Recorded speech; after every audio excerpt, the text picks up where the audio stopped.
ബാർക്കോഴ കേസിൽ 11 മണിയോടുകൂടി വിധി വരാനിരിക്കെ പാലാ കത്തീഡ്രൽ പള്ളിയിൽ പ്രാർത്ഥനയുമായി കെ.എം. മാണി. കുടുംബാംഗങ്ങളും പാർട്ടി പ്രവർത്തകരും മാണിക്കൊപ്പം ഉണ്ടായിരുന്നു. കൂടുതൽ വിവരങ്ങളുമായി സാലി മുഹമ്മദ് ചേരുന്നുണ്ട്. സാലി, പൊതുവിൽ മാണിയുടെ ശരീരഭാഷ എങ്ങനെയായിരുന്നു? ഇനിയും വരാനിരിക്കുന്ന ഒരു വിധിയെ വളരെ നിർണായകമായി അദ്ദേഹത്തിന്റെ രാഷ്ട്രീയ ജീവിതത്തിൽ തന്നെ ഒരുപക്ഷെ ബാധിക്കാൻ സാധ്യതയുള്ളൊരു വിധി. അതുകൊണ്ട് തന്നെ എന്തൊക്കെയാണ് വിവരങ്ങൾ? സൗമ്യ, അങ്ങേയറ്റത്തെ ആകാംക്ഷയിലാണ് രാഷ്ട്രീയ കേരളം. സമാനമായ പിരിമുറുക്കം തന്നെയാണ് പാലാ അരുണാപുരത്തെ ഇപ്പോൾ ഞാൻ നിൽക്കുന്ന കെ.എം. മാണിയുടെ വസതി പരിസരത്തുമുള്ളത്. കെ.എം. മാണി വീടിനുള്ളിലുണ്ട്. ഇന്നലെ മന്ത്രിസഭാ യോഗത്തിന് ശേഷം അദ്ദേഹം രാത്രിയോടുകൂടി വീട്ടിൽ മടങ്ങിയെത്തി. അദ്ദേഹത്തിൻ്റെ രാവിലത്തെ ആദ്യത്തെ ചടങ്ങ് പള്ളിയിൽ പോവുക എന്നുള്ളത് തന്നെയായിരുന്നു. പാലാ കത്തീഡ്രൽ പള്ളിയിൽ കുടുംബാംഗങ്ങളോടുമൊത്ത് അദ്ദേഹം പ്രാർത്ഥന നടത്തി. അതിനുശേഷം മടങ്ങിയെത്തി അദ്ദേഹം സന്ദർശകരെ കണ്ടു. ഇപ്പോൾ സന്ദർശകരെല്ലാം ഏതാണ്ട് ഒഴിവായിട്ടുണ്ട്. അതിനിടയിൽ അദ്ദേഹത്തിൻ്റെ മകനും കോട്ടയം എം.പിയുമായ ജോസ് കെ മാണി അദ്ദേഹത്തെ സന്ദർശിച്ചു മടങ്ങി. ഇപ്പോൾ അദ്ദേഹം കുടുംബാംഗങ്ങളോടും ഒത്ത് വീടിനുള്ളിലാണുള്ളത്. സന്ദർശകരൊന്നുമില്ല. ഏതാണ്ട് ഞാൻ ആദ്യം സൂചിപ്പിച്ചതുപോലെ തന്നെ അങ്ങേയറ്റം പിരിമുറുക്കം നിറഞ്ഞ അന്തരീക്ഷമാണ് ഇവിടെയുള്ളത്. ഈ കോടതി വിധിയുടെ വാർത്തയ്ക്ക് വേണ്ടി കാത്തിരിക്കുന്നു കെ.എം. മാണിയും കെ.എം. മാണിയുടെ കുടുംബാംഗങ്ങളും ഏറ്റവും അടുത്ത രാഷ്ട്രീയ പ്രവർത്തകരും നേതാക്കളും മാത്രമാണ് ഇപ്പോൾ വീടിനുള്ളിൽ ഉള്ളത്. നമുക്കറിയാം, കെ.എം. മാണിയെ സംബന്ധിച്ചിടത്തോളം അങ്ങേയറ്റം നിർണായകമാണ് ഇന്നത്തെ വിധി. ഏതാണ്ട് 5 പതിറ്റാണ്ട് പൂർത്തിയാക്കുന്നു അദ്ദേഹത്തിൻ്റെ നിയമസഭാംഗത്വം.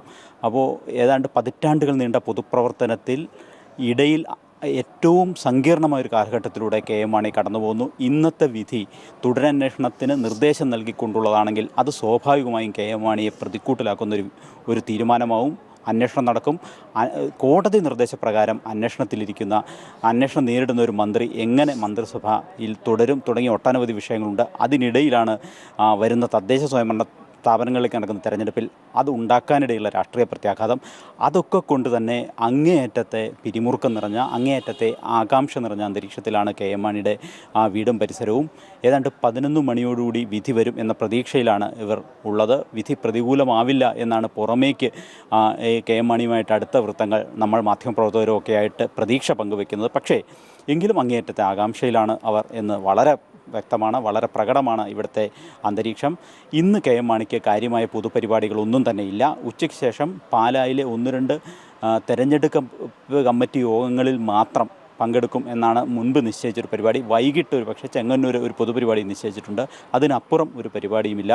ഈ പരിപാടികളിലൊക്കെ പങ്കെടുക്കുന്നത് ഇന്നത്തെ വിധി അനുസരിച്ചിരിക്കുമെന്ന് വ്യക്തമാണ്. ഏതായാലും വിധി വന്നാലുടൻ അദ്ദേഹം നമ്മളടക്കമുള്ള മാധ്യമങ്ങളോട് പ്രതികരിക്കും എന്നാണ് പ്രതീക്ഷിക്കുന്നത്. നമ്മളിവിടെ കാത്തിരിക്കുന്നു. ഏതായാലും ഞാൻ തുടക്കത്തിൽ പറഞ്ഞതുപോലെ തന്നെ അങ്ങേയറ്റത്തെ ആകാംക്ഷയും പിരിമുറുക്കവും നിറഞ്ഞ അന്തരീക്ഷം തന്നെയാണ് ഇപ്പോൾ പാലായിലെ വീട്ടിലുമുള്ളത്, രാഷ്ട്രീയ കേരളത്തിൽ എന്ന പോലെ തന്നെ. സൗമ്യ.